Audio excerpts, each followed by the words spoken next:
All right, guys, listen, it is 8:03, so why don't we get started? Chris, you want to start off with the introductions and then we'll get this show on the road. Yeah, beautiful. Welcome, guys. Thanks a lot for coming out once again. We're gonna have another packed evening. It's gonna be a lot of fun, I think. We're gonna learn a lot. We got a great guest here, and she's been an advocate for a long time. So we can't wait to hear what you have to say, Kayla. So before we start, though, of course, I just want to give you guys a rundown on how things are going to work and a little bit about us. We are Smart Home Choice.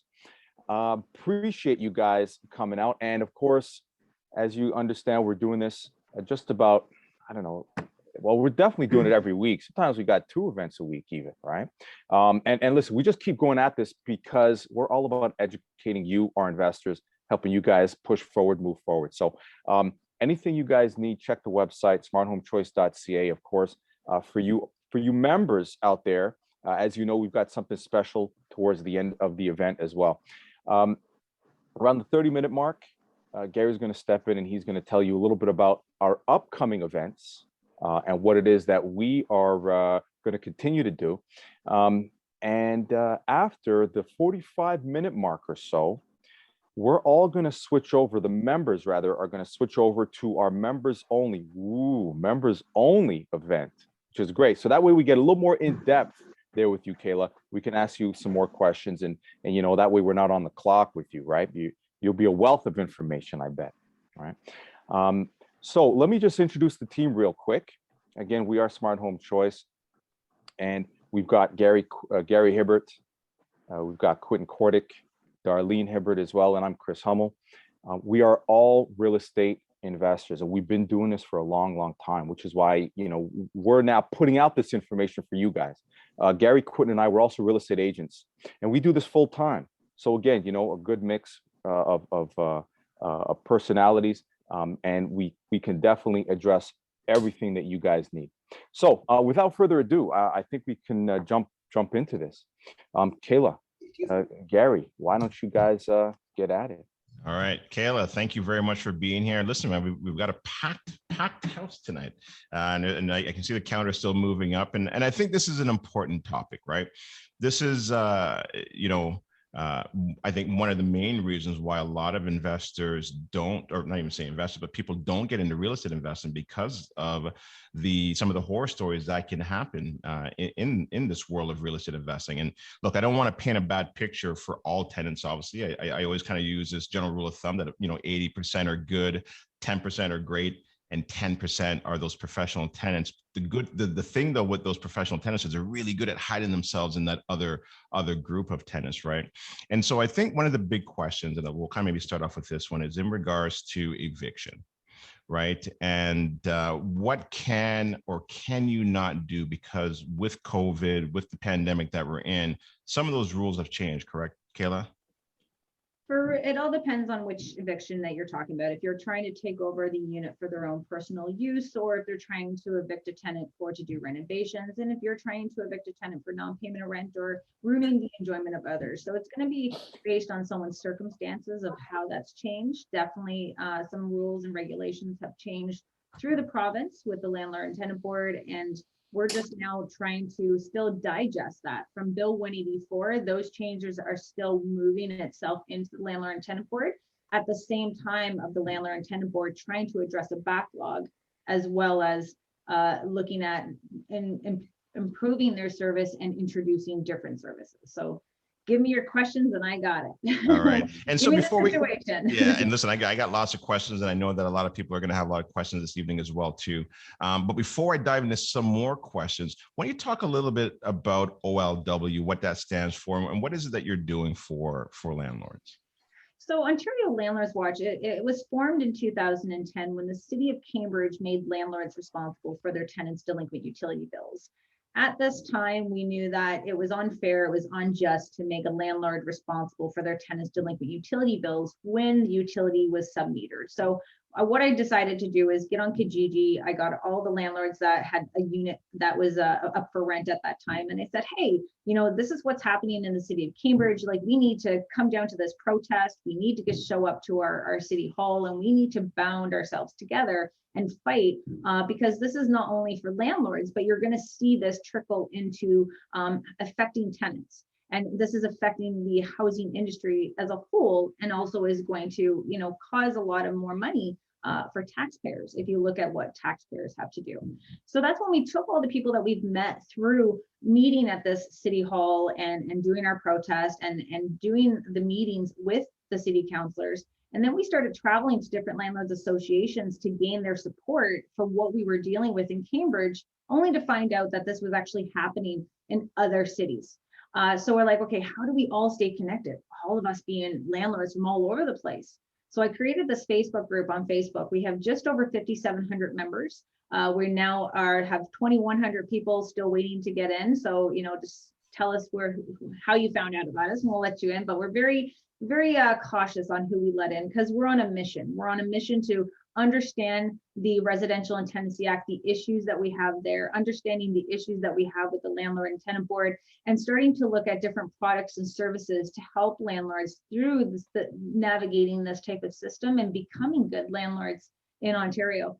And that's why we are here to advocate at a provincial, municipal level, and even federal if we can, in a way to show that we need to advocate for good landlords, good tenants, and taxpayers. And that's where we try to reach out to people like yourselves and this group of people that we have right now, which shows we have a full house tonight, and encourage you to get involved into politics and encourage you to advocate. And we're here to teach you how to do that as well. Right. And so listen, you know what, if for anybody who's brand new, I know we're going to have some new investors on here. We've got some experienced investors. I highly, highly recommend that you go over to that Facebook group there and sign up. And maybe Kayla, at the 30-minute mark, maybe you can kind of put a link in there if you've got that, or we can talk about that, closer to the end. Now, in regards to the different forms, and we're not going to go through them all. I think there's quite a few out there, but can you maybe kind of touch on, I think first the N11 and the N12, because I think sometimes people kind of maybe get those two mixed up, and when you should or shouldn't use them. An N11 and an N12? Correct. To make it clear, I want to let everyone know I'm not a paralegal. I'm just a landlord for 18 years, and I've been a landlord advocate for 10. And based on our knowledge of what's happening, so N11 is when a tenant and the landlord are agreeing to end a tenancy. And that way you are both agreeing to end the tenancy. This is mutual. You can re-rent the unit back out again. And then the N12 is a way for you to take over your own personal unit, either for yourself or for the potential or for the actual buyer who's wanting to move into the unit. And you actually have to give the tenant 1 month's rent in exchange for that N12 notice. And you have to give that money before the time frame of 60 days is up on that application. If you don't do that, it could actually void your application. It could be thrown out at the Landlord and Tenant Board. And always encourage our landlords who are doing N12 notices to the tenant because the new owner is moving in, is to file that paperwork right away. Don't wait till the end to find out that the tenants are disputing it. They want to fight you at the Landlord and Tenant Board, because there is still that massive backlog that they're still trying to get through. So you could be waiting months, and this could be putting the landlord on the hook or the homeowner on the hook for not being able to close that real estate deal. So we have to be very cautious on that. And now you can still do that N12, even though we're in, a pandemic and a stay-at-home order. That's still a possibility. So right now, the N12 notice, you're able to put that paperwork in. They're still hosting and doing applications and hearing applications. They're still giving orders, and the sheriff is actually still taking your paperwork, but they won't be able to enforce that eviction while there currently is another eviction ban because of the stay-at-home order and the emergency order. That's supposed to be lifted in 4 weeks, but it's our government. We never know what they're going to be doing. And again, as a corporation, a lot of landlords don't get that if you have a corporation and you're trying to get an N12 on your tenant, if the adjudicator or your tenant finds out that your property is in a corporation, the adjudicator could deny you to have proper access to your unit. Right. Yeah. And that's actually a really good point because see, a lot of people don't know that. And, one of the things that I think sometimes people are taught when they're getting into the world of real estate investing is to create a corporation. But if you do put it in a corp, then yeah, you can't evict the tenant based on you wanting to move into it. Right. That's essentially what you're saying. We're trying to fight it because you know what, some people, we do it for tax purposes. We do it for the purpose of, to have a healthy budget for your project because this is a business. Numbers need to make sense. So we're trying to let our elected officials know that there should be some stipulation with that and some freedom to be able to explain that to an adjudicator to try to get to sway them to allow this as an exception. Okay. Now, at a really high level, Kayla, can we go through that eviction process, like the N4, the L1, how that works? And I don't want to spend a lot of time on it, but I just wanted, and everybody that's listening, I highly kind of recommend maybe you just jot down these different forms right until that eviction process, because I think that's an important step. Number one is the N4 form for Ontario. It's the non-payment of rent. We always urge our landlords to not wait. The system has already been built with the delays in there. I know people come underneath hard times, and especially through COVID right now, there's a different way that we really want to approach an N4 application. So if you want me to talk on that, or a normal day, but when you give that N4 notice, we always say give it on the 2nd. And it's about the way you're giving it to your tenants. It's like, I know you're going to pay me. I just have to give you this form. This is the time frame that you have, to pay me. And what I also do is encourage them to seek out rent banks, seek out different government agencies to help the tenant if they are in a difficult a hardship situation. I want to take that extra step and connect them to different services for the government. Once you give them that N4 on the 2nd of the month, you have to make sure that you're counting the 14 days. And when you're counting those 14 days, it could be very crucial. So many landlords miss that one day and that's it. The application is completely thrown out and they have to start back over again. You have to make sure your address is right, your I's are dotted, your T's are crossed, and that your tenants' names are on there. And I always do the extra mile of making sure that if there's 5 people on the lease, I'll give 5 same copies of that N4 application to that in particular tenant, and to make sure that there's no discrepancy of who got the notice and who didn't. And always make sure that you're filling out your certificate of service. Your certificate of service is stating how you gave that notice to your tenant, and you're going to need that paperwork stating the time and the date that you've given it to that tenant. You're going to need that as you file after the 14-day mark with your L1 application to the Landlord and Tenant Board. And if your certificate of service is not filled out properly, that could throw your application out the window as well. So it's really crucial that you're working that. Now, because of COVID, when you look at non-payment of rent, the adjudicators are going to ask, was there an attempt from the landlord to work out payment arrangements? So we really encourage our landlords to reach out to their tenant, making sure that you're working that payment agreement either by email, something in text, something to show your interaction, because what's going to happen is if you don't, then the adjudicator could say, okay, let's work a payment arrangement now. And that's just going to prolong the inevitable of what's going to happen. Or if you can show that I sent this email, my tenant obviously had opened it, or he read it, or he never responded back. I've tried to connect him to different government services. He never paid me a single dollar in the last 9 months. I'm here for a standard order. And it's about proving your case and really making sure that you document.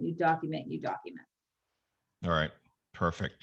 Now, the Landlord Credit Bureau. This is something new. I think you're excited about it. I think a lot of landlords are. I don't know why I smile like. Yeah, can we touch on that? Can you explain to us what that is and how it's going to be beneficial for landlords? And I think also too beneficial for the tenants as well too, right? I think it's a win-win on both sides. It's amazing. Like to see after Bill 184, I started to looking for different products and different services to help us, because Bill 184 wasn't doing what I needed it to do. And that's when I found Landlord Credit Bureau. I found out about their services. I grilled them just like every landlord now grills them, like, where have you been? How is this legal?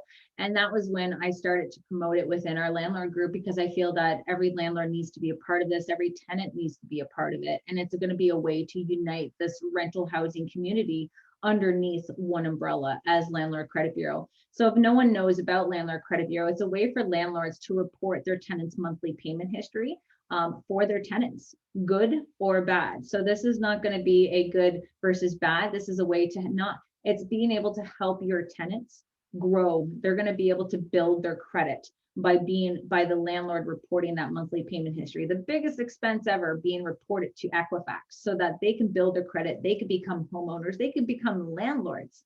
And then you have your tenants who are wanting to take advantage of the pandemic, who want to take advantage of a broken system, and they are going to be on a rent strike movement and trying not to pay the landlord. There needs to be consequence for these type of tenants. Now, if there's tenants who need help, be a landlord, guide them to that government services, work out a payment arrangement and report that payment arrangement to Landlord Credit Bureau, because it's still going to show in good faith and you're still going to be able to help that tenant stay on track. And this is a way for all of us landlords to be able to connect. So when you do a tenancy search through Landlord Credit Bureau, you're also going to be able to see any type of inquiry. So if you had a tenant that was reported to Landlord Credit Bureau 3 times, and you're now that 4th landlord about to take on this tenant, you could reach out to those 3 previous landlords and say, okay, I see you got some negative things here, or I see you have some positive things to say about this tenant. I want to talk to you. Let's communicate through email. And that is where we always look at our concept of, when is consent needed and when is it needs consent. So landlords, we always assume that you need consent to report bad debt, but it's actually the opposite. So if you want to report your tenant's good payment history, you need the tenant's consent. If they have a debt, so if they have a missed rent payment, if they have missed utilities, and they owe you that debt, you don't need an order from the landlord and tenant board, and you don't need a judgment or a small claims court judgment. You can report that to Landlord Credit Bureau, which it will be reported to Equifax in the middle of the month for the previous month. Okay. Oh, I get so excited. All right, so that's good. And in regards to vandalism, because that's all obviously also a concern as well too. Now your tenants are in there, your 2 years go by, whatever it may be, they vandalize your place, they've taken off. What do you do? Are there any courses of action that these landlords can take? Number one, we really want to encourage our landlords to start doing our scheduled inspections. A lot of landlords are not doing their inspections and they feel like they don't want to be, in your face, but you need to do the inspections. And this way you can start to see a pattern of what to expect. And again, we don't get to go to the police and say, hey, look at this place, it's trash, charge them with mischief. This is something that we're also advocating for so that we can protect investors, because again, bad tenants that are ruining it for the good ones, because now this unit is going to be off the market, it's going to be down, we're going to have to put money into it, and the rent is going to go up on that unit to cover it. So we have to make sure that there is consequences for people who are doing damages, but you could start to find if that pattern is happening and start issuing that N5 notice if you start to see damages that are concerning and the tenants are not trying to fix it. Okay. And that can be now reported at LTB? So with the damages, you would Yes. need something from the landlord and tenant board for the damages, just because you need someone to justify how much damage is actually being done and showing proof to the landlord and tenant board of the quotes that you've done or the receipts that you've done. The only thing that you need a judgment for will be for damages, but you don't need it for the rent or for utilities. Got it. Okay. Now, we obviously know as landlords that there was a freeze this year on raising rents. Do you have any insight? Don't I get got me you flustered. started, Gary. I got you flustered a little bit there. Started. Do you have any insights in regards to what may happen come 2022? Have you heard anything that there will be rent increase, or do you think they may freeze it again? This is going to be a part of the push for advocacy, the push from advocacy from all angles, from landlords, property managers, real estate agents. It's that if you look at this pandemic and who've gotten an increase, your taxes have increased, your insurance has increased, and as well as the food prices have increased. And for some reason, the landlords were told, you don't get a raise. We still want you cleaning your buildings. We still know that all your utilities and your maintenance have went up, but you're not getting it. So I can't really see them trying to implement another rent freeze on us for next year, simply because of the fact that a lot of landlords didn't give out rent increases for 2020 because of the pandemic, and then find out that they can't do it again for 2021. So it's really going to be messing around some numbers. But what they have to see as well is that because of the market and these rent these eviction bans and the rent freeze, we have people now cashing out on a very, very hot market. And these are homes that are single families, semis, condos, and now we're losing them from our rental market, and they're now being taken over by homeowners. So you got to see that we're trying to really educate them and trying to get them into understanding that the landlords are really a big contributor into creating housing, and that you need to look at their issues and see what you guys can do to work together, because it's just going to drive up the price. As soon as those tenants relocate, that's when we're going to see that type of jump in rent. Okay. The hearings, how are they taking place? I assume there's Zoom calls now. Obviously, nobody's going in and doing them face to face. Is that correct? And also, just to follow up with that, do you think that this could be here to stay as well too?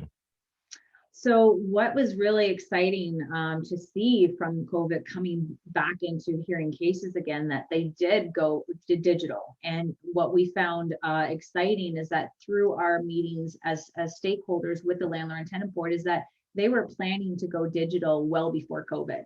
And that was something that we were advocating for, is that a lot of these situations can be done through video conferencing, through mail, and also through telephone. So you get to see that they were on that path. It's just COVID has helped it to go faster. So with that in mind, it's definitely here to stay. It's digital first, but it's not digital only. So there is going to be different, there's a pilot program right now in Toronto where tenants who want to have no access to internet or phone, there is going to be a facility booked by appointment only for the tenant to have access to a phone or to internet to have their hearings. And that's a way for them to test that out in Toronto right now, in order to see if it's appealing, if there's an interest. And from our knowledge, there was only 5 people who requested to be in there. So okay. A lot of people wanted to wait until in-person hearings were coming back to have their non-payment of rent hearing. And they were shocked just recently to find out that it's here to stay. So we're pretty excited about that, because it is going to have a system where it's going to run more efficiently, because we could have more adjudicators hear a lot more cases and not have them drive to different locations all around Ontario, who many before the pandemic, they were suffering and couldn't get an adjudicator in their area. Right. What's that backlog like now? Is it still fairly backed up, or are we getting closer to where it's an acceptable level? They're definitely on the backlog of, like, they're saying between 6 to 9 months. It all depends on what area you're in, but with a new system that's going to be rolling out from the Attorney General, something very similar to what's happening in BC of communication wise, they feel that they are going to be able to get their hearing times down to 4 to 6 weeks from applying. Now that's what they're hoping for, and we hope that they're not just lying to us. But again, this is going to come under fire, because we finally have the Ontario Ombudsman actively investigating the Landlord and Tenant Board. So if you are experiencing delays and not getting your orders or not getting a hearing, you need to make your complaint with the Ontario Ombudsman, because we're now going to start putting pressure on that Ombudsman to come out with this report, because it's been going on for a while for this investigation, and now it's like time to get your report going on. I know you got a lot of people who've made complaints. Now make your judgment, make your call, and make it public. Right. There's a question that just came up, and I want to touch on this. I think it's an important one, kind of going back to the Landlord Credit Bureau there. So what is it to stop hateful or ill-intentioned landlords who falsely make non-payment reports to this new bureau? All the landlords are going to be they're going to be validated before they come into there. And if you have the concept where tenants are able to log in to see their report, if they don't believe what the landlord has said is true, they can dispute that, and they can dispute that with the Landlord Credit Bureau. So they have that process put in place. And if it does come out after giving a dispute to Landlord Credit Bureau, you're now going to be able to blacklist that landlord. They're not going to be able to use that type of service. So that's why I think that's why the delay is there, where they report to Equifax in the middle of the month for the previous month, because this gives lots of time for that tenant to come in, check their records, and open up a dispute with LCB. Right. Okay. Any other forms that beginning investors should really kind of be made aware of? I know we touched on the N4, we touched on the L1, we touched on the N11, N12. Any other forms that they should really kind of keep in their back pockets? Oh, I would say toss up between an N5 and an N8. So the N5, it's document, document, document. You got to have proof. You got to have video. You got to have everything in place. If you're trying to, the date, the time, like everything has to be precise with an N5. An N8, on the other hand, is obviously the persistency of being late with your rent. And this is why it's important for our landlords to be able to take that in particular notice of an N4 and given it to your tenant, because it shows that you don't tolerate any late payments. So if you ever want to try to bring the tenant to court underneath the persistency of being late, they don't normally get the eviction right away. They tend to put that tenant on a section 73, I believe it's called, where if you're a day late or a penny less, then the landlord can file back and forth without a hearing. So that's something that to say, you're going to make sure that rent is on time, and you can't do that one, from my understanding, check with your paralegal, but you can't give the N8 if you have someone on a yearly lease. It's usually the month-to-month lease. And we always encourage our landlords, especially in Ontario, month-to-month leases are a lot better than going into a yearly lease. All right. So Kayla, listen, so far, so good. Some really good information, I think, for a lot of, everybody that's on the call. Now I just want to kind of go through a couple upcoming events. And then before I do that, Quentin, I don't know if you've got, because I think there's quite a few questions in there and there's some pretty good ones in there as well too. Maybe if you just kind of keep an eye on that or copy them, because you know what's going to happen when we start doing those ratings, right? Exactly. And the other thing as well too, Dar and Adelaide, I think we may have to look at seeing if we could increase the numbers, because I've gotten all kinds of text messages come in saying people can't get in because we're at that 100 limit mark, right? So which is good. So we're a lot of great topic. Kayla, again, you're doing a great job, and we're going to get to some more questions in a couple minutes. But before we do, I obviously want to thank all of our sponsors.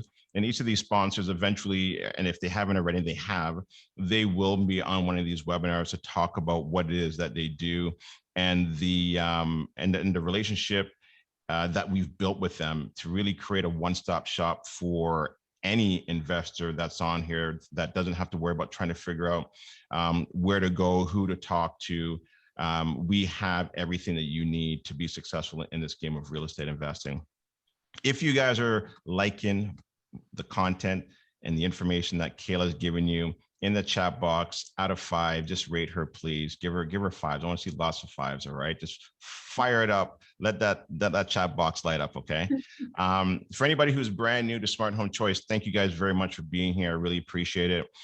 From left to right, I got Mr. Hummel, Christopher Hummel. He's a real estate agent and investor. Darlene Hibbert, who does project management. Then you've got Adelaide just right underneath me, who is our admin. And listen, she's also a real powerful glue to kind of keep things rolling for Smart Home Choice. And she's 19 years old. She already has her first investment property. Okay, she's working on her second one this year. She just got a real estate license as well too. So congratulations to that. And then Quentin Cordick, real estate agent, real estate investors, and we are here to help you guys, get into the world of real estate investing, or even help you build your portfolio. I just did a podcast with Maxine Choi that just came out today.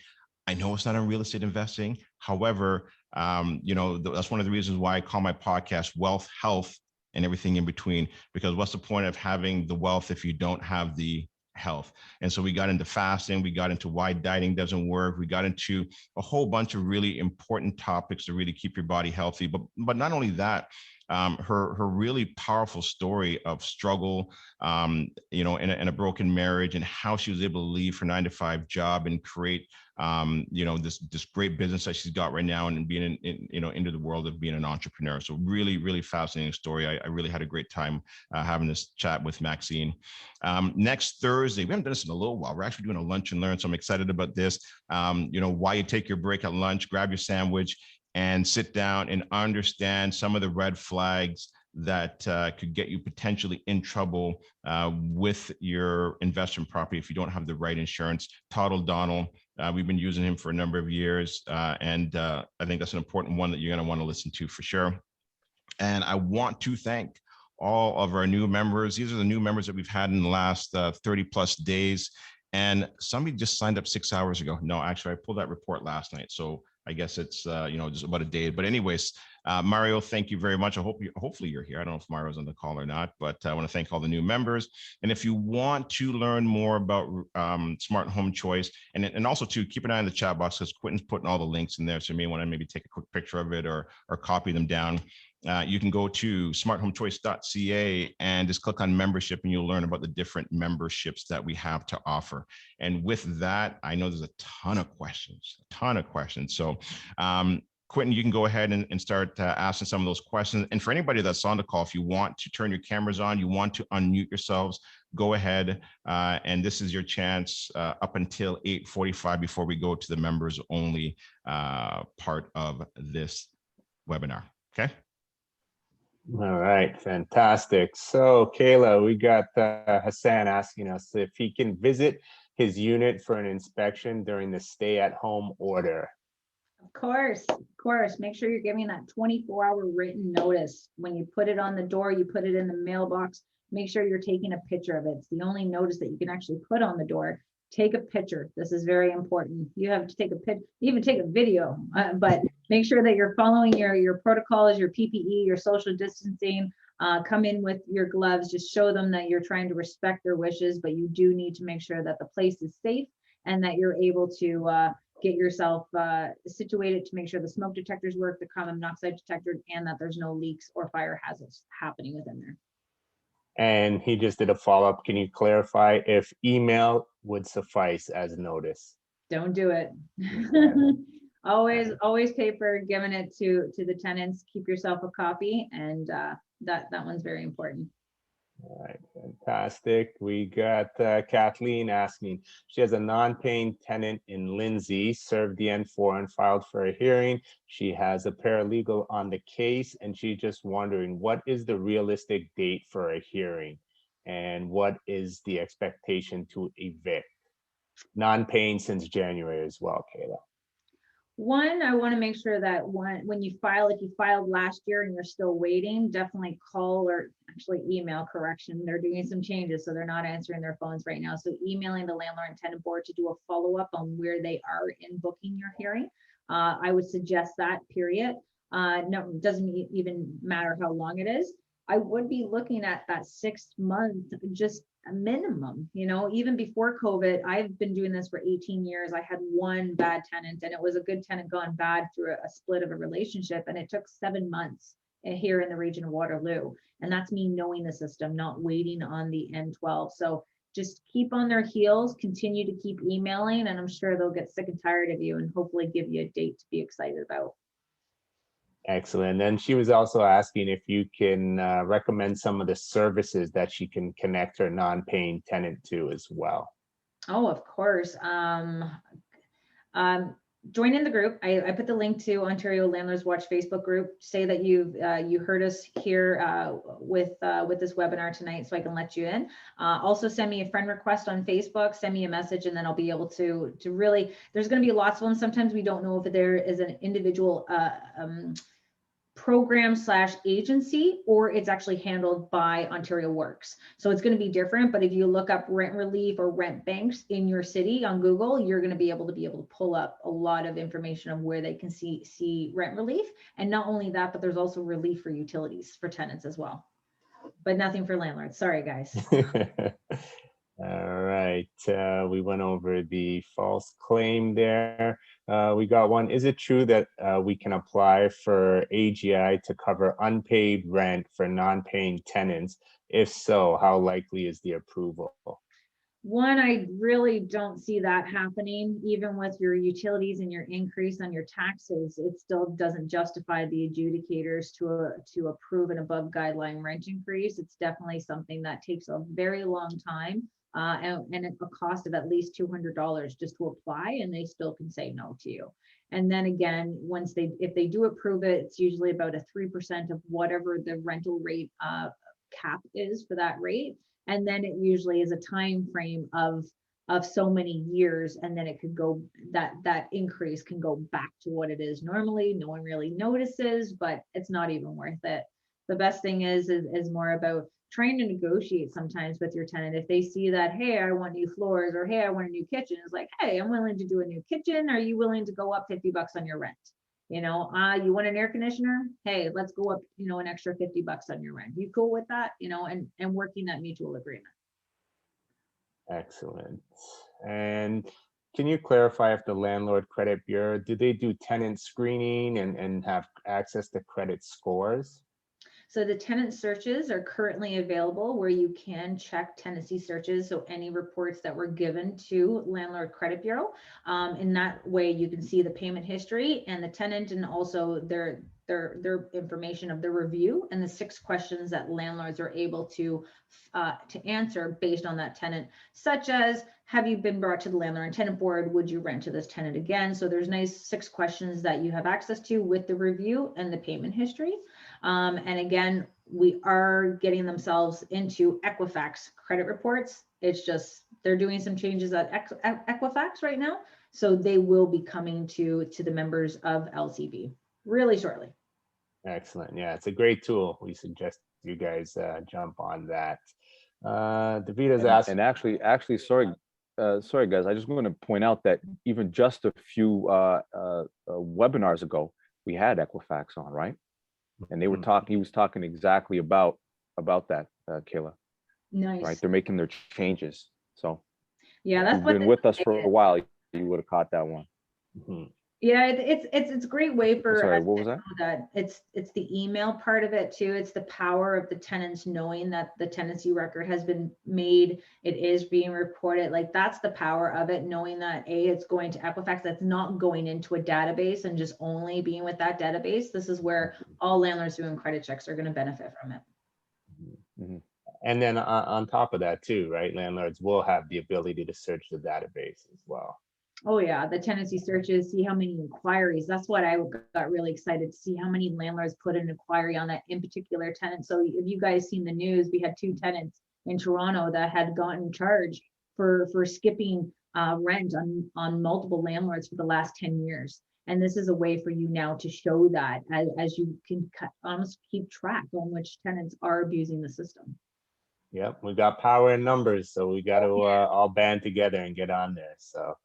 Okay, Davita's sorry, asking. could I jump in and just ask Kayla a question quick? Yep. So I have a rental and I served my tenants with an N12. So for the purpose of me moving in for personal use, I went ahead and I filed for an L2 as well. So I did it 60 days beforehand. I even gave them extra time.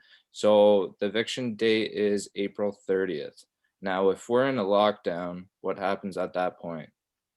So you filed at the landlord and tenant board, but you don't have a hearing on it, right? Well, yeah, apparently we're super behind, right? I'm in Oshawa.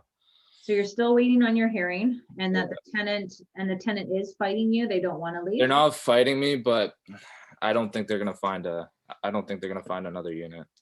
And the 60 days notice that you put on that N12 notice, was that right, like 60 days, or did you give more days on that 60-day notice? I gave more. What? No, I gave the notice a little bit before, but I made sure it was at least 60 days. Yeah. But it was dated. It's dated for the first amount. Okay, because I know a lot of us are like, hey, we want to give 3 months notice. You know, we want to give it extra. They want to see 60 days in that section, and that could actually cause some hiccups at the landlord and tenant board as well. So now that the eviction is obviously, you still don't have a court date, and even though you don't have your court date, let's say that you did and they granted you an eviction, you still wouldn't be able to enforce that until they lift the eviction ban. But you could still put that order to the sheriff office to have your name in line.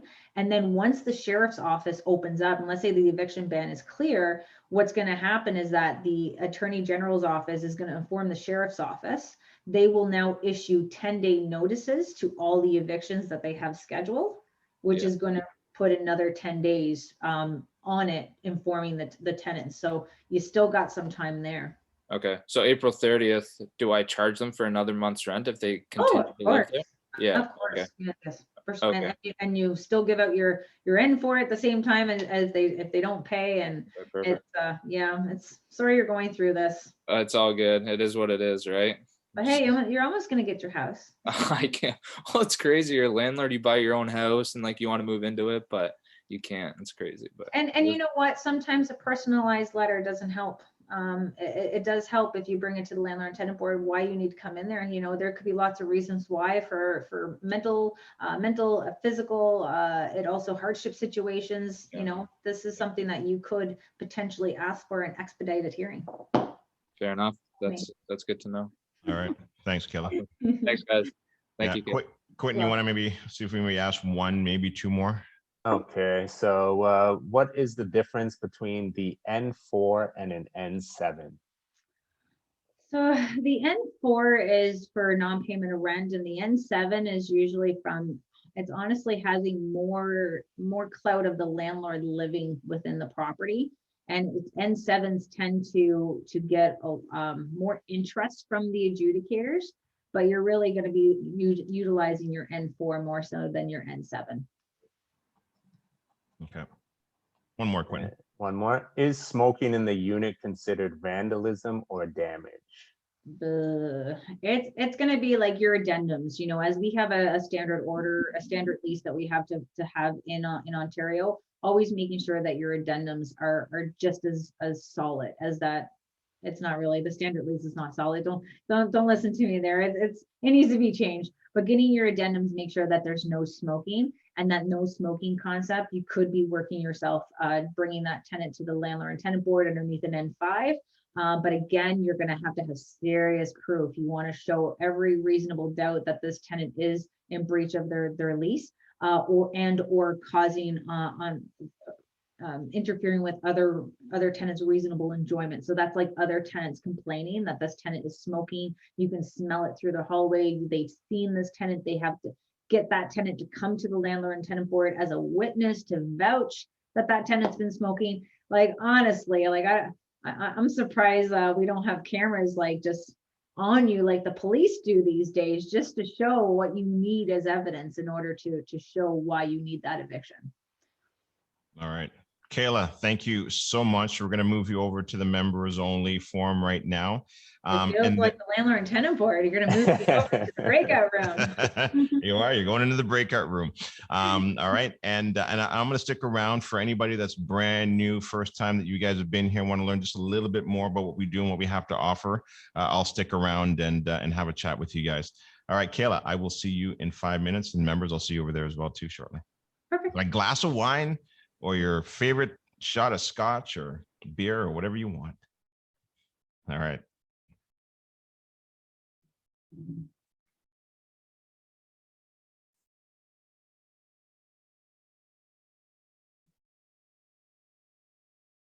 Hey guys, you guys can still hear me? Yeah. Yeah. All right, cool. Did you guys like that? How was it? Some good content there. Does it scare you? Very informative. Very good. Very informative. Yeah, good. And so it seems like everybody here, this is the first time that you've kind of found out about Smart Home Choice and what we're all about.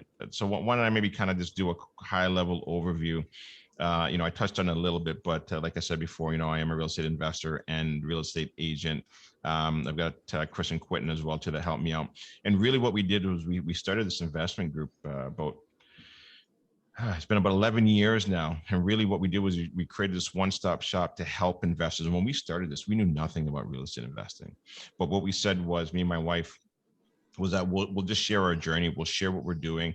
We'll share the success that we're having, but more importantly, share the mistakes that we're making as well too. And I can honestly tell you that since we've been doing this, it's completely changed our whole entire lives. We've been able to leave our full-time jobs because of it. And I know even though this topic tonight is a bit of a scary topic, it's important to know what's available to you, what can go wrong, but what can also go right. And I'll be honest with you, most tenants are good, but you do have to be careful because there are bad ones out there. Because I don't want to paint this as a negative thing against tenants. Most tenants just want some place to live, right? And so I think as long as you're screening your tenants correctly, and we can help you with that, we've got great property management company, or we can teach you even how to do that as well too. And so we do have membership. The membership is $50 a month. And that's where all of the members are over there right now, where they get a little bit more time with Kayla to ask some of their own personal questions. And we do that, every week. That obviously since COVID has been here, and it's been very beneficial, I think, for not only the investors but also for us as well too. I'm always constantly learning, doing this, and that's what we're here for, to help you guys. So I don't know if you guys have any questions. You can unmute yourselves, or you can put it in the chat box if you'd like. Hi, my name's Devetta. I was just wondering, with this investors group, are you also banding together to do investments together, or? Yeah, some of them do. Some of them do get together and do joint ventures. I mean, for me, in the beginning, I didn't have a whole lot of money. Me and my wife were paycheck to paycheck. And so that was how we got into it, through joint ventures. Somebody qualifying, somebody putting in the money. And one of the sayings is, it's better to have half a watermelon than a whole grape. And so sometimes what people do is they'll try and save up that down payment for 4, 5, 6 years just to get that one property. But if you do joint ventures, sometimes you can do 2, 3, 4 in a 1 year. And that's what we were doing. And that's what allowed us to leave our full-time jobs a little bit quicker. And I'll also say this as well too. I say this a lot. I don't know if you guys have listened to my podcast that I do. It's on iTunes and Spotify. It's called Real Talk with Gary.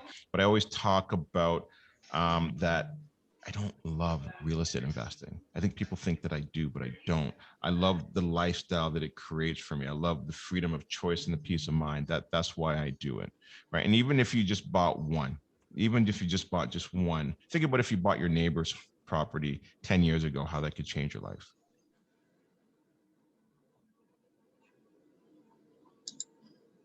Any other questions? Heather Todd, oh, come, you're here. You're a member, aren't you? I thought you remember. Okay. Hi there. I have a question. Yeah, go ahead. My name's Chantel. I'm actually a licensed paralegal. Yep. I deal exclusively with small claims and landlord tenant. Here because I do recognize Kayla, I've seen her a couple of times, wanted to hear what's happening. If I wanted to create some kind of a referral program to get my clients into a system that after I've represented them, they can be connected to a body of landlords. Do you have those types of services through this organization? So sorry, so you get a referral for the investors that you send over to us for us to help them? Yes, because I find that a lot of my landlords, they're coming to me in crisis, which, okay, great. But I'd prefer to send them off to a place to gather some information for them to understand the education piece on what they've gotten themselves included in. Do you have training courses or any affiliate programs for legal professionals who send you guys? We definitely have training courses. I mean, we're doing them weekly. Then we also have coaches as well too. So when you do sign up, you get a coach, either myself, Chris, or Quentin.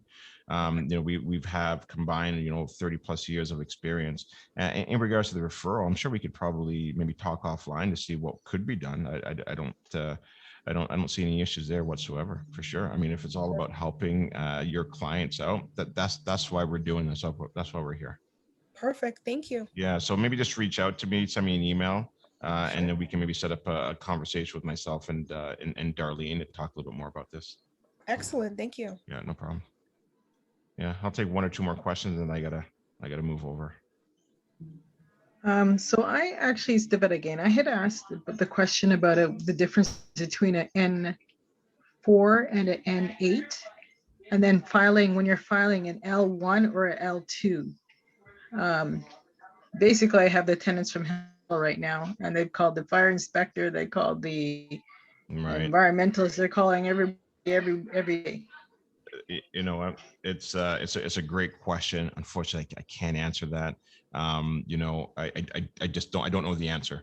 And that's really why I like to partner with some of the best in the industry. You know, there's a lot to learn in real estate investing, a lot, and unfortunately I don't know it all, but Kayla is great. And you know, I can maybe see if I can ask when I move over to the other side there, but I don't know. You know, I apologize. But I definitely, what I do recommend that you do is reach out to a paralegal. I think there was a paralegal that was on here. If not, maybe you can reach out to, I think I told you, Harry, what's his name now? Davida, just send me an email and I'll let you know his name. I can't remember his name, but we've had him on here before as well too. He's a paralegal and he does represent only landlords. Thank you. Yeah, no problem. Okay, guys. So listen, thanks again for being here. I really appreciate it. I'd love to see you over in that members part of the group that we've got that's going on. And if you do have any questions, just reach out to us. The best email, investor@smarthomechoice.ca, if you just have some additional questions that you want answered. All right. So take care, and I will hopefully see you next week. Okay, at our Lunch and Learn. Bye. Sorry, can I ask you, do you do this every week? We do this every week until end of June. And then July and August, I go on vacation, go up to my cottage and relax. And then I'm back, never back at it again in August. Or sorry, not in August, but in September. Okay, thank you. All right, no problem. Thank you. Good night, everyone. All right, have a good night, guys.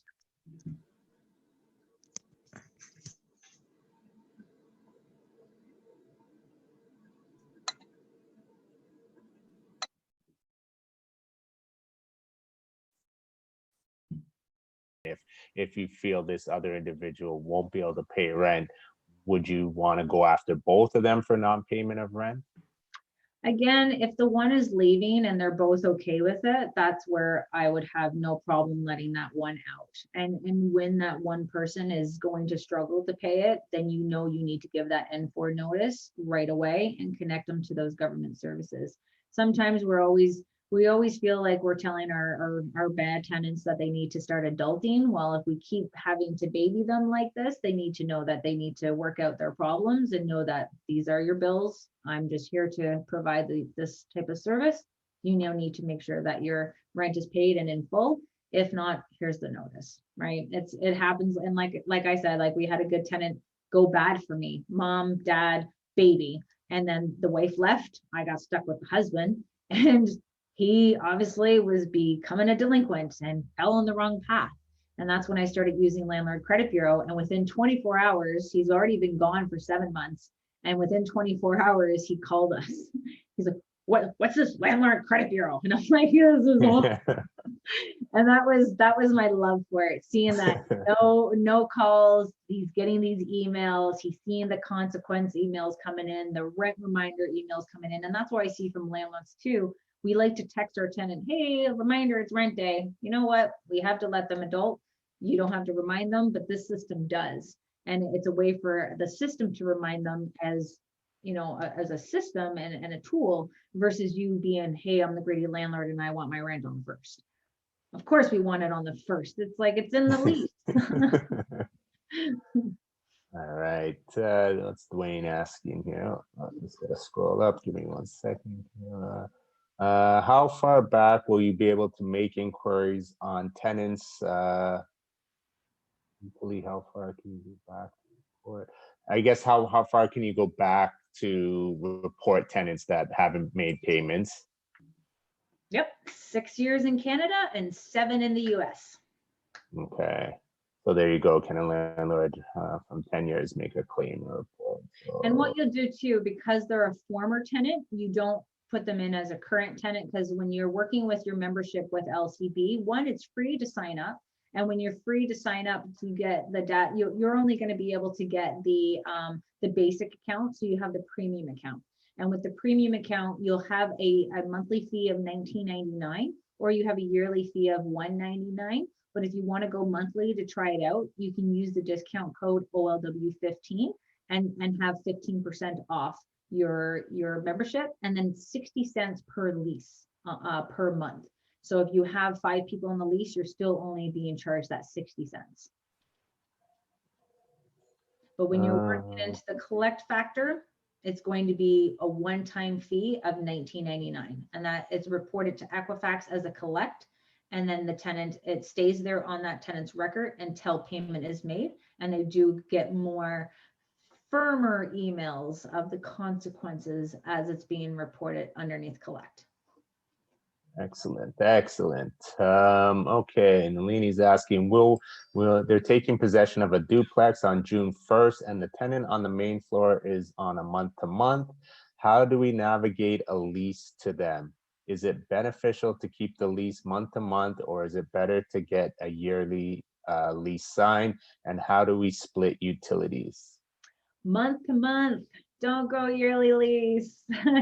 It doesn't really work in anyone's favor, especially if you wanted to sell that place and you're on a yearly lease. It doesn't work very well. If you want to give yourself give notice for the persistency of being late, again, yearly leases don't work well. And even after that yearly lease, it just goes month-to-month anyways, and you cannot force your tenant to sign a yearly lease. So the best thing now for utilities, if you have a duplex and you as a landlord are paying for all of the utilities from hydro, gas, and water, the best thing that I like to do is, I see a lot of our landlords trying to do a 60-40 split or something like that, and they build the utilities to the tenant monthly.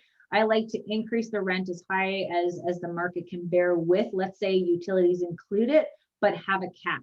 And having that cap clause attached to your addendum, so that if it does get over the normal usage for all these utilities, then I would do a 60-40 or 50-50 split with the tenants. I hope that answered your question. Yeah, I think, yeah, and anyone can unmute if they want any clarification on what they asked there. Hey, sorry, Quinn. Yeah. Kayla, I wanted to ask you, I mean, at some point or other, I know you're saying for the lease, try to do month to month, but at some point or other, theoretically, there must have been a reason that a year lease was a good option. So in your opinion, I mean, what would have been the advantage, let's say, of a year lease? What is still an advantage, maybe? I don't know about still. I know that the previous advantage was that when you had someone into a yearly lease and they wanted to leave the unit, that was a concept of, okay, how you want to leave the unit. I don't want you to leave the unit because I want you to still stay and pay because it's hard to rent right now. So if you are going to leave, you owe me 4 months still of your rental unit. But now the way that the adjudicators work it is that you as a landlord now need to show proof that you've tried every reasonable doubt to re-rent that unit and gave a tenant, support and the blessings for them to try to re-rent that unit to get them out of their lease. So I think it's the way that the landlord and tenant board have really boshed this type of lease agreement.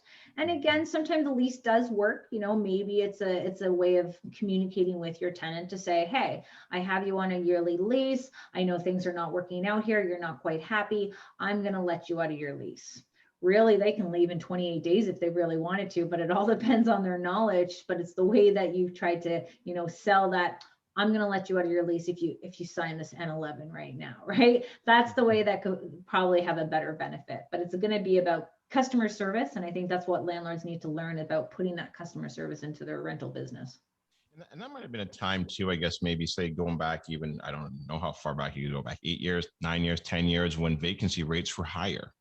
And so sometimes landlords wanted to make sure that their tenant stayed for that year and not have a property vacant for maybe potentially 3 months or 4 months, right? Because that was a big thing. Now vacancies everywhere is like, 0.5%. It's like the students too. Students are usually looking for that 8 months. right? So if you lock them in for 12, then they start leasing it for the remaining months of what they need it. And I think that just holds the security. But again, even on 2-year leases, you still can raise your rent every single year. It's just, again, it's the barriers of when you wanted to move into that unit or you want to sell that unit. A yearly lease could be very damaging. But sometimes our bank are like, hey, I'm going to give refinance, but I want to see your yearly lease. And I'm like, no, you ain't getting a yearly lease. It's month to month. I'm like, let me talk to your superior, please. And then they just give me my money. I've been fighting the city today. You could tell. Yeah. It was over a tree being cut down in my rental unit. Oh, it's horrible. Does anybody on the call right now have any problematic tenants or anything that they're kind of going through that they're pulling Antoinette fingers here out? had one. Antoinette, you can unmic Antoinette. You on here? No. My And then sister. Angelica, yours is Oh, there she is. Yeah, Yeah, okay. Antoinette's there. Yeah, go ahead, Antoinette. No, that question is actually for my sister. She just have a problematic tenant right now that she's been dealing with, but has a mental health issue. So you're really low there, Antoinette. Oh, sorry about that. Hold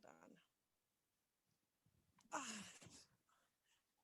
Sorry, guys. I have it on speaker. Yeah, I think that's a little better. That's okay. Yeah, sorry. Yeah, sorry. go, I had yeah. it There on we go. Okay. the house speaker. Yeah, it's a question that for my sister. She just has a problematic tenant who has mental health, and she just wanted to know the difference.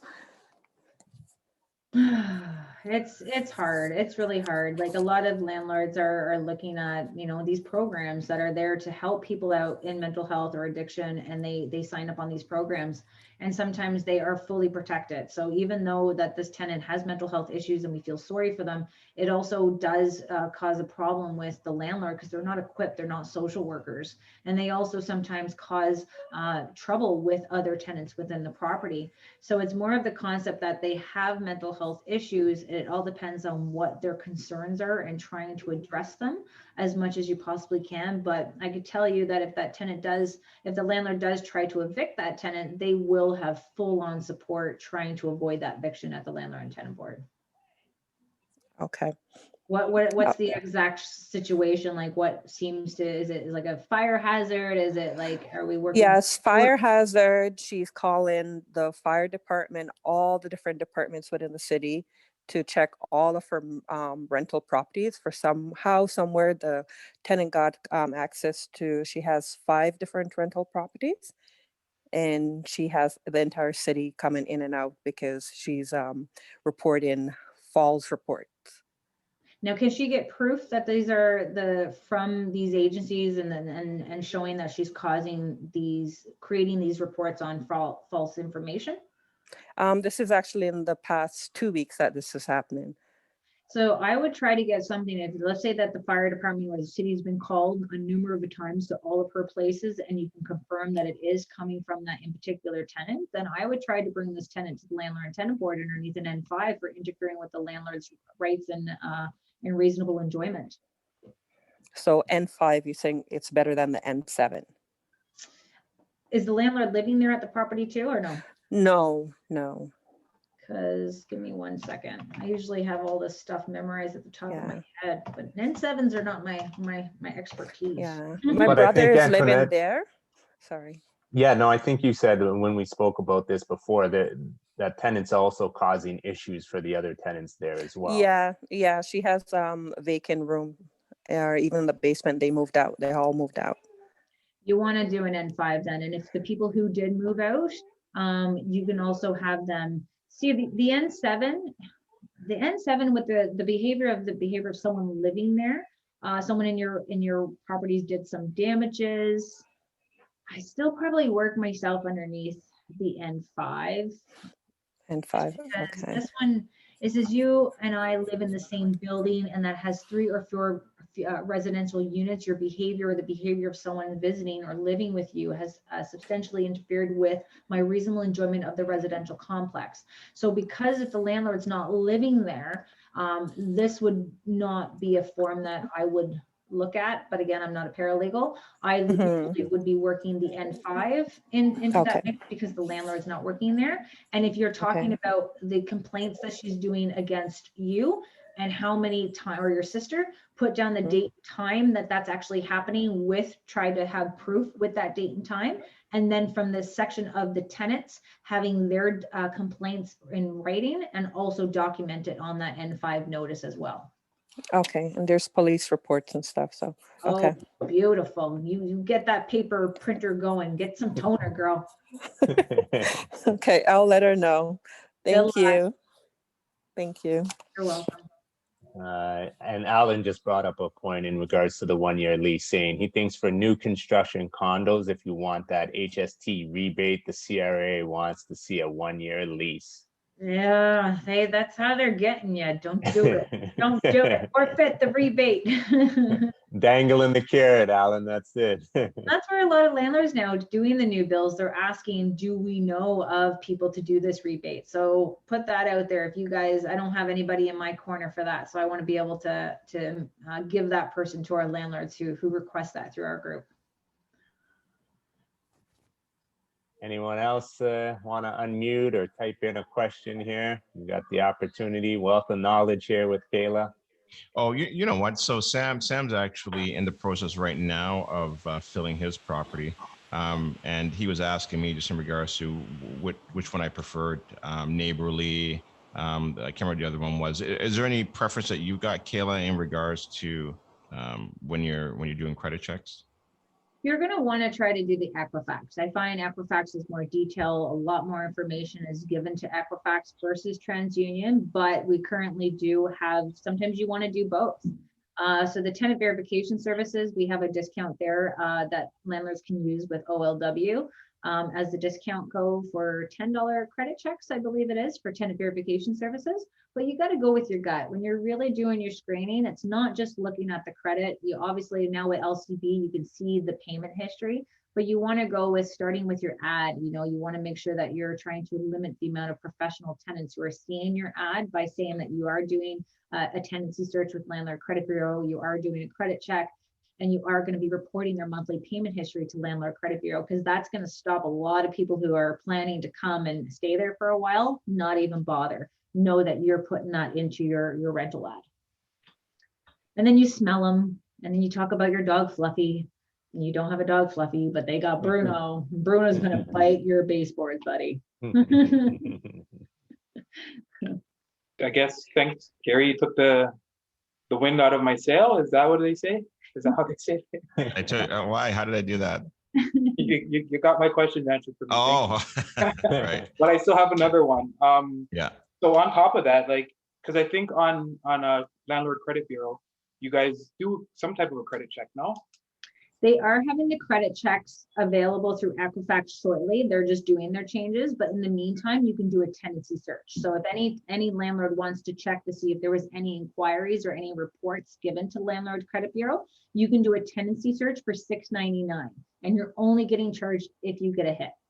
Okay. What would you suggest?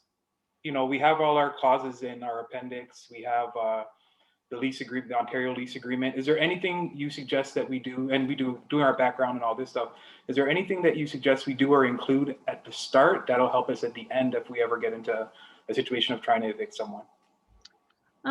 Of course, you got your standard leasing, your addendums, and a lot of our tenants now that we are putting into our places, we're actually getting them to sign up with Landlord Credit Bureau themselves. Tenants can sign up and they can actually pay a fee, where that allows the landlord to report on their behalf, and it shows the seriousness of it.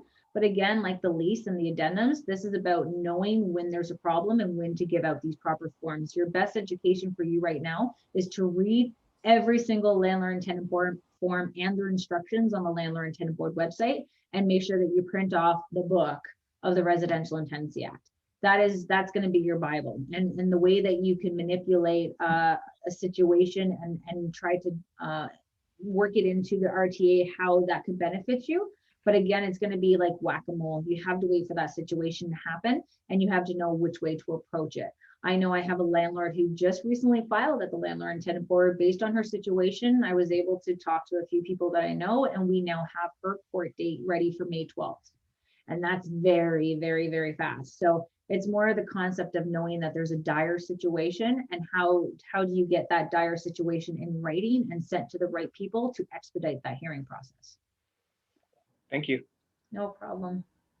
Hey, Kayla, did you see a couple of days ago, there was I think it got quite a few views. There was a blog post about the credit bureau, the Landlord Credit Bureau, and they actually posted the interview that Dave DeVoe had done with, I think, the CEO. Oh, yes. And just a lot of gaslighting in that post, saying that they think it's an illegal use of the, breach of privacy and all that. Did you see that one? Oh yeah, we have one like QP briefing. There's one for Canada, and like I was of course, for a company like Landlord Credit Bureau being able to come out to the public and be able to advertise, this is going to come under fire for tenants who want to abuse the system. And if they really got to see how many good tenants are praising this and knowing that their credit is growing by 40 points from one report, and what that's doing for them, we can't let this service, this product go down. And again, they're going to get the reaction from the NDP. They're coming going, oh, thank you for letting me know. And I'm like, you know what? I'm like, we have to divide the good tenants and the good landlord, or the good tenants and the bad tenants from each other. And that's why I got a really great campaign that I'm going to be hosting in the next month or so, that we're going to really reward these good tenants.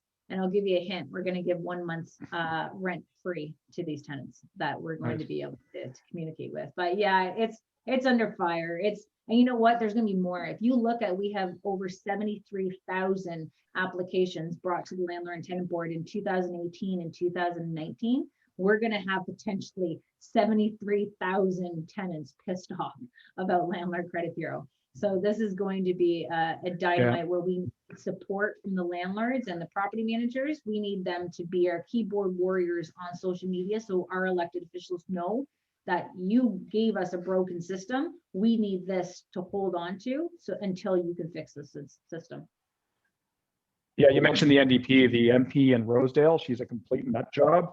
She's a housing critic, I think. She wants rent control extended to tenant turnover. So like, you rent to a brand new tenant, she thinks you should be, it's basically price fixing, price control. It's not socialism, it's communism. It's completely crazy. People need to see this. Like, it's nuts. Yeah, I think I've seen this before as well too, Alan. I can't see it happening. Like the logistics, the paperwork to keep track of it all would be, I think, how would you do it? Yeah. But first of all, the previous lease is confidential. Like, how would you? Exactly. And then all they're going to do is encourage slumlords, because why the hell would you improve a unit when it turns over if you can't raise the rent? You got it. But you know what? The standard lease is there. So that's how they can indeed find out what that current rent is. And if they force us to be able to bring this application to the Landlord and Tenant Board and they hold the paperwork, they could actually introduce it. But what they do know, and our conservative government does know, is that it will be the death of rentals across Ontario. So I can't really see them. Yeah, it'll just put all these duplexes back into single family homes, right? We're trying to just leave the large apartment buildings. If you look at trying to convince single family homeowners to open up their secondary suite and they see the RTA and the LTV, they're going, no, I'm not even going to bother. And that's their solution that they need, because these developers are not going to be able to continue to do what they do. And that's why we talk about the definition of insanity is doing the exact same thing and expecting different results. And that's what our government's been doing for years. So let's come at them with new solutions, new ideas about incorporating the smaller guys in the mix, and stop listening just to the bigger landlords that can actually hold on to and weather this type of storm that's happening now. Yeah. Kayla, listen, it is 9:15. Thank you so much for your time. Members, thanks for being here as well too. I thought it was a really good discussion this evening. I highly recommend that you guys go over to Facebook and follow Kayla and what she's doing for her community. I think she's doing a great job. If you haven't listened to the podcast that I did with her, I think it was last month, I can't, maybe early this month. I can't remember when it was, but it was about 3 or 4 podcasts ago. Great content in there as well too. And the reason why, again, I have Kayla here is I want you guys to be aware of things that can go wrong, but also to use this as a tool or resource to not be scared to take action and to continue to buy investment properties. And while I'm saying that as well too, if there's anybody that is looking to buy the next investment property and they need a joint venture, this is what this community is for. Send me an email, because I want to start creating a list, because we do have a couple investors right now that are looking for partners, and I'd like to kind of start creating like little templates of what you want and what you're looking for, and that way we can kind of start creating more partnerships with this community that we've got. Okay. So with that, I know Chris, Quentin, Darlene, if you guys have anything else to add, but I do, man. You know me. I knew it. I knew it. You know me. Don't say Chris next time. Yeah, don't say it. No. Listen. All I want to say is, listen. Shout out to all the good tenants out there. That's it, man.